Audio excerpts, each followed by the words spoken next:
It is 6 weeks since the ceasefire between Israel and Hamas. While more aid is now entering Gaza, the World Food Programme says it's been getting in only about 2/3 of the volume of food it hoped to, and that there are still access constraints. Back in May, as food stocks ran out due to an Israeli blockade, the aid organisation American Near East Refugee Aid showed the BBC how it was struggling to feed families at its last community kitchen in Gaza.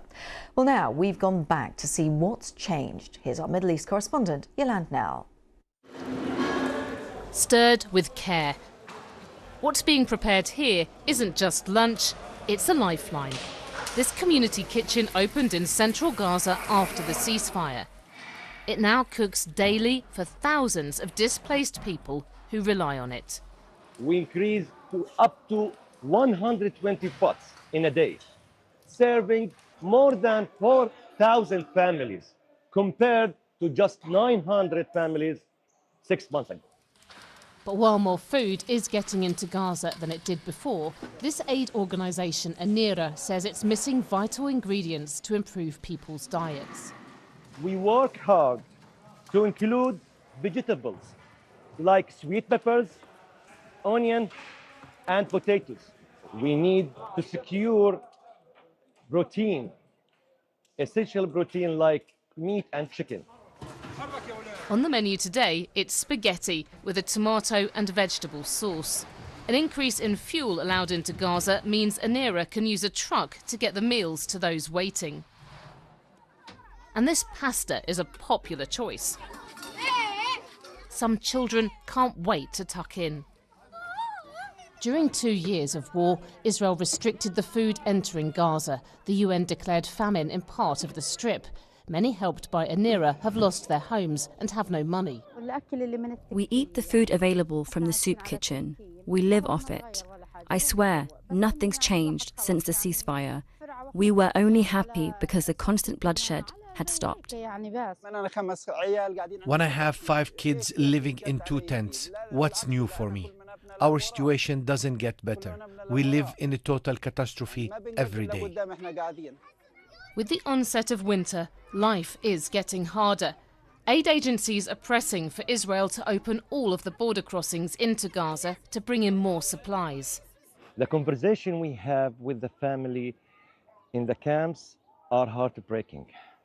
Most of them are focused on survival from one day to the next. The ceasefire in Gaza remains shaky, and Palestinians are sceptical about the international peace plan. But with no other good options, they desperately need it to work. Yolande Knell, BBC News, Jerusalem. And we can talk to Yolande live now because she joins us from Jerusalem. And Yolande, as always, good to see you. Just in terms of the ceasefire, we'll get an update in a moment, but we can see there the World Food Programme saying that there's still restrictions in terms of getting access and in terms of getting aid into Gaza. Definitely, and you know, people are so reliant on these community kitchens. The UN is saying that with different organisations involved, they have been reaching about 1.4 million people across Gaza with these hot meals. But there are more than 2 million people who are living in Gaza in total. And then there have been surveys done by the World Food Programme, and they show that really it's about a quarter of households are still eating just one meal a day.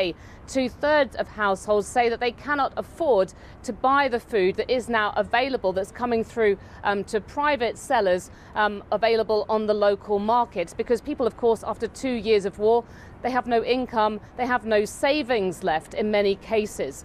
And then we're also hearing about some improvements being made in terms of children accessing school, in terms of patients being able to access hospitals, but still much, much more needs to be done. And in terms of the ceasefire itself, 6 weeks on now, where are we? Is it holding? Another big test for this fragile ceasefire came at the weekend. We had More than 20 people killed, according to hospitals in Gaza, more than 50 injured, including children, in Israeli strikes that took place in the center of the Strip and in Gaza City as well. This came after Israel said that a Hamas fighter had crossed the so-called yellow line into the part of the Gaza Strip where its forces are still on the ground, the part that it controls. It said there was shooting, none of its troops were hurt, but it said this was a severe extreme violation of the ceasefire, and that is why it responded in this way. Hamas have come out with officials accusing Israel of, fabricating pretexts to evade the ceasefire agreement. We've got a Hamas delegation currently meeting with Egyptian mediators from the intelligence service in Cairo. That was confirmed by Hamas to discuss the state of the ceasefire and what can be done. And just a reminder that still on a daily basis we are getting reports of artillery shelling, of Israeli strikes, and the Palestinian news agency Wafa is saying that 4 people have already been killed in Gaza in the past few hours. Yolande, as always, thanks so much for that update. Yolande Knell, our Middle East correspondent, joining us from Jerusalem.